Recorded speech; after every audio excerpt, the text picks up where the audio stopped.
Spikes and saucers. Spikes and saucers are kind of two quite different patterns to the ones we've discussed. So far we started talking about the head and shoulders pattern, and we discussed a couple of variations of that. We discussed the triple top and bottom, the inverse head and shoulders. We talked about the double top and bottom. They all kind of work similarly. They all have a very similar underlying logic to them as well.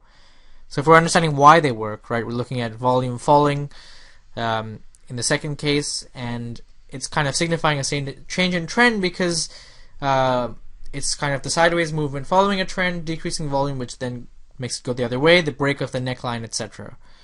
Right? So they all have a very similar underlying logic to them. And now we'll talk about spikes and saucers, which are quite different in their underlying logic and less common too. Let's start with the spike. A spike is a V-shaped movement in prices signifying a sharp reversal in trend. Now, it's very simple. It's just a V shape, so the price can go very quickly upwards, followed by very quickly downwards. Alright? And vice versa. The reversal, right, is when the second part of the V is normally accompanied by higher volume. Now, what spikes are useful for knowing is that one is that they usually occur as a result of a significant piece of news. So if there's a very significant event that occurs in the markets, it can cause the trend to change direction very abruptly. So we see a very sharp move.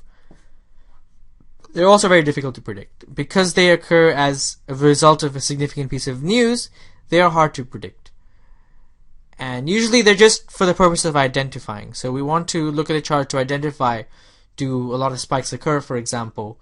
Because if we have trouble predicting them, we may want to stay away from it. So that's what it's useful for. Next, saucers. Now, saucer represents a gradual shift in the trend. Usually it's a wide U shape made by the prices. So you think about a U made by the prices, but stretch it out a bit so it's wide. And this usually occurs on a price bottom, right? So prices kind of slowly decline and slowly increase, and that's the U. And that is called a saucer because it looks a bit like a saucer. Saucers are usually identified on longer term charts, and they are more significant the longer they last.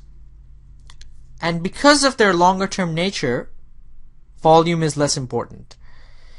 So we can use saucers to identify changes in trends, and usually a long-term change in a trend, particularly going from a downtrend to an uptrend, right? So it's really like a curved bottom that the price is making before it carries on upwards. That's what a saucer looks like, and that's what it can be used to predict. It can be used to predict a new uptrend on a long-term chart.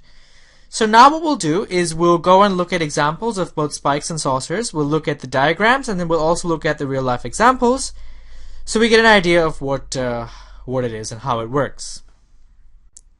Spike diagram. Okay, so here we have a spike. Looks very, very straightforward. There's no neckline, there's no resistance level, no support level, nothing to be broken, etc. It's much simpler than the patterns we've discussed previously. All it is like a V shape. This is an upside down V. So this is the price going up to here, sharply reversing, going the other way. Okay, and the other important point is that volume should be greater on the second part of the V. So at this drop, volume should be higher as compared with this rise.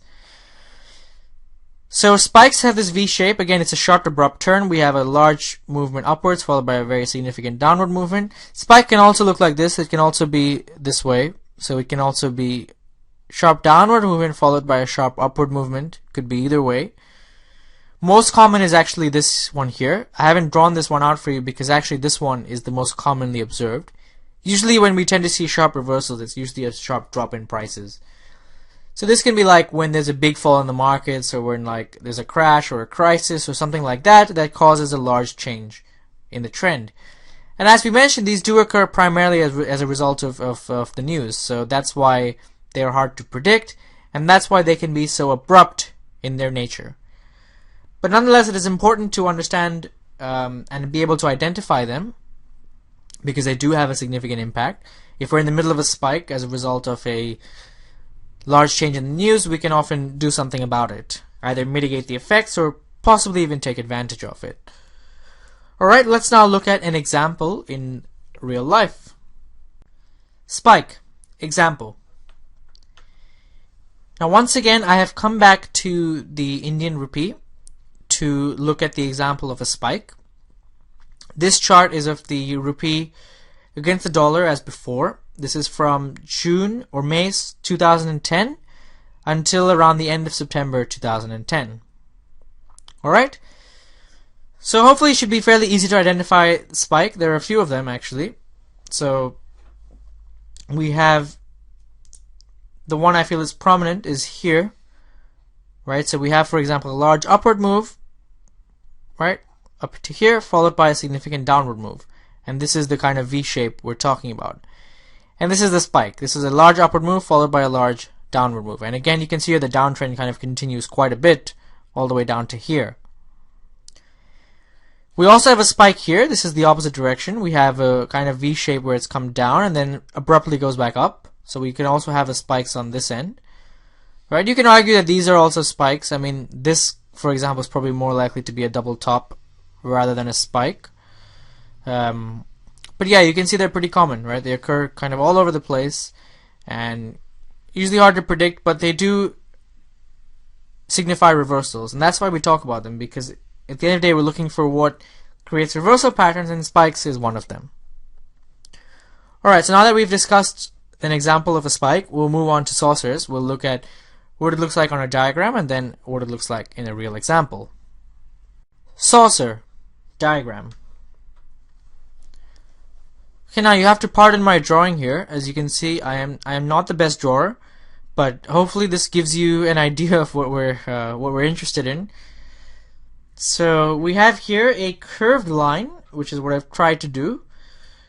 And this is essentially you can picture this to be a long-term chart whereby prices are kind of over here, they're kind of going down, and they sort of make a bottom here, right? So this part here is the saucer. So it's kind of coming down, it's making a bottom, right, with not real significant up and down moves, so it's not that volatile.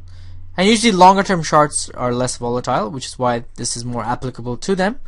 It's making a bottom here and then slowly climbing up, and finally it takes off and starts a new uptrend.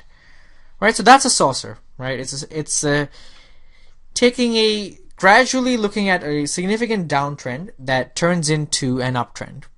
And this is also a reversal pattern, right? It's a pattern that we see when we do reversals. And this is, again, I want to touch on why we talked about spikes and saucers, even though they're harder to use technically, right, if we're looking for trading opportunities, but they are reversal patterns, even if they're harder to identify, right? So that's why we need to know about them. And saucers can be identified. You can often identify, for example, let's say at this point, when the price has been bottoming out and starts to go up here, say around here, for example, here, you can identify that a new uptrend may be taking place and that we should take a long position from here. So we can use them definitely to make trading opportunities. So let's now go on to look at it in a real example. Saucer example. For our final example of the lecture, we will be looking back to the Nifty index to look for a saucer. Now I've taken a longer term chart of the index here. So what we have is the Nifty starting from the end of 2007, early 2008, going all the way until towards the end of 2009. So this is close to a 2-year chart. Okay, I believe it is fully a 2-year chart. And as I mentioned earlier, saucers tend to occur on a longer term basis, so we need to use longer term charts in order to identify them. So where is the saucer here? Well, I'll just draw it out for you. It's right in the middle of this graph. It's going to look like this. Right? So what we have here is that the index, this is around the time of the financial crisis when Lehman Brothers collapsed. You can see the prices fall quite dramatically, and then they bottom. Right? So they're falling and then they bottom for a while, and then eventually they start turning back upwards.